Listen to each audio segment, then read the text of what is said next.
আসসালামু আলাইকুম। আশা করি সবাই ভালো আছেন। আলহামদুলিল্লাহ আমরা অনেক ভালো আছি। তো আজকে আপনাদের সাথে শেয়ার করবো হচ্ছে এই তো তেলাপিয়া মাছটা আমি ভেজে নিচ্ছি করার পরে তেলাপিয়া মাছ দিয়ে কচুর মুখি দিয়ে, আর এখানে যে নিয়ে নিয়েছি কচুর মুখি আর সাথে একটা আলু আমি এখানে দিয়ে রেখেছি লবণ হলুদ।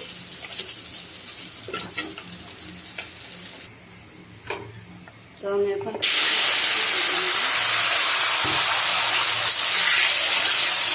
লাল লাল করে ভেজে নেব। আমার ভিডিও দেখা শুরুতে লাইক দিয়ে ভিডিওটা দেখা শুরু করবেন, আর সেই ভিডিওটা দেখতে নিতে আপনাদের কাছে অনুরোধ। বাইরে বৃষ্টি শুরু হয়ে গেছে, যার জন্য আমার বয়সটা একটু কম শোনা যেতে পারে।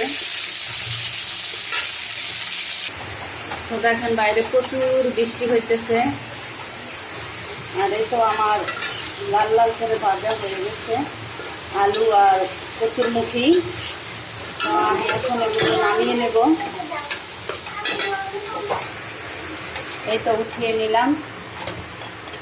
এখন হচ্ছে এই উপকরণগুলো আদা বাটা, রসুন বাটা, লবণ, পেঁয়াজ, তারপর হচ্ছে গুঁড়া মরিচ, হলুদ আর ধনিয়া জিরার গুঁড়ো একসাথে। তো আমি এখন পেঁয়াজটা দিয়ে দিব।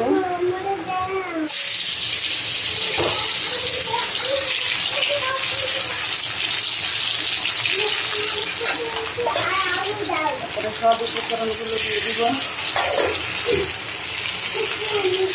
পানি দিয়ে দিব।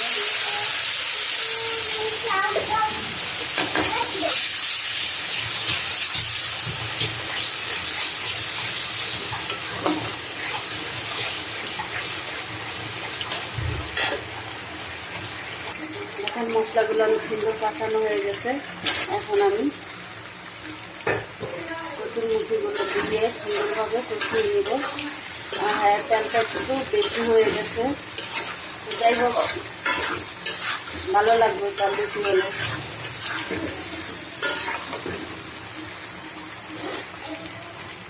এই তো খুব সুন্দরভাবে কষানো হয়ে গেছে। আমি ঝোলটা দিয়ে দিচ্ছি,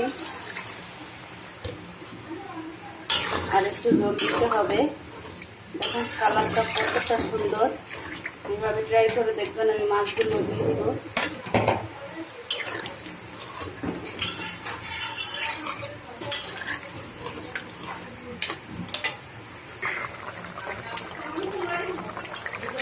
দেখুন অবশেষে রান্নাটা শেষ হয়ে গেছে।